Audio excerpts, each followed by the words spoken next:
Good afternoon, Peter H.G here from Anzac Day Precinct YouTube channel.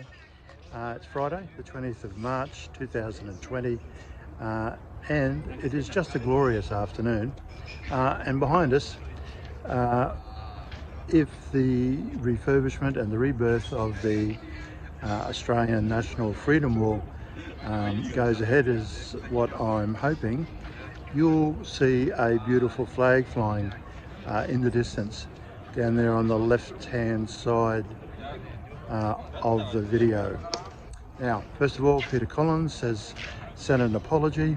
We have tried several times to coordinate because Peter is far more the expert on the chaplains, but he has given me a lot of information and I'll try and do justice to it in the next part of the YouTube. So let's move on and examine other aspects.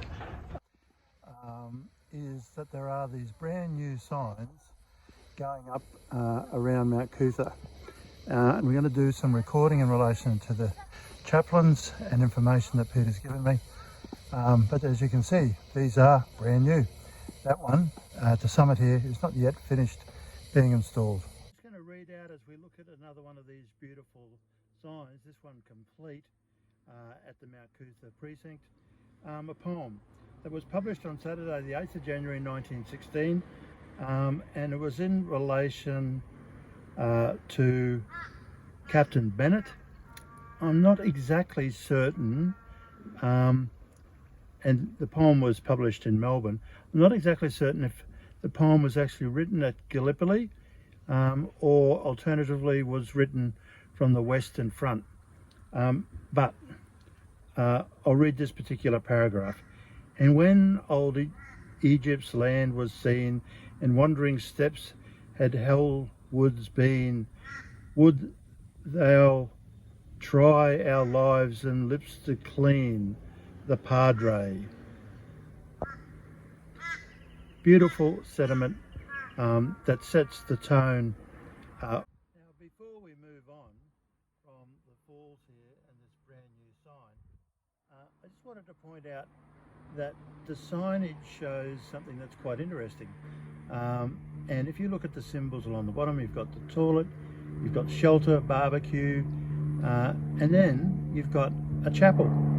And David Hinchcliffe, when he was a councillor and in charge of the refurbishment here at JC Slaughter Falls, he used the base from one of the World War II torpedo assembly warehouses as a base for a chapel. And then the last symbol is hiking from this site. As a matter of fact, most hikes start from JC Slaughter Falls, and along there what you can see is the new Discovery Trail, and that is a beautiful walk that connects up all of these parks along the bottom. It's a beautiful and amazing initiative. So on this beautiful Friday, there's the cannon garland tree. Down below us is the Nurses Memorial Grove, which is coming along beautifully. And right here is the new memorial plaque that I'm hoping you can read, right next to the lone pine. So in this last part of the YouTube, behind us you can get another view of where hopefully the Defence Chaplain Memorial Grove will be situated. Again, it depends on an analysis by the council boffins, soil type, location, sun, and there are other aspects of the park here where a grove could go, but I honestly think that given that we have behind us immediately down that way, and I think you can just see it, the Cannon Garland overpass, that is the most appropriate location. So let's just read a poem that was published December 2013 marking 100 years since Anzac, by the Reverend Jim Cosgrove, Senior Chaplain, 17th Brigade. I'll just read the first paragraph. In the Army there are many who perform heroic deeds.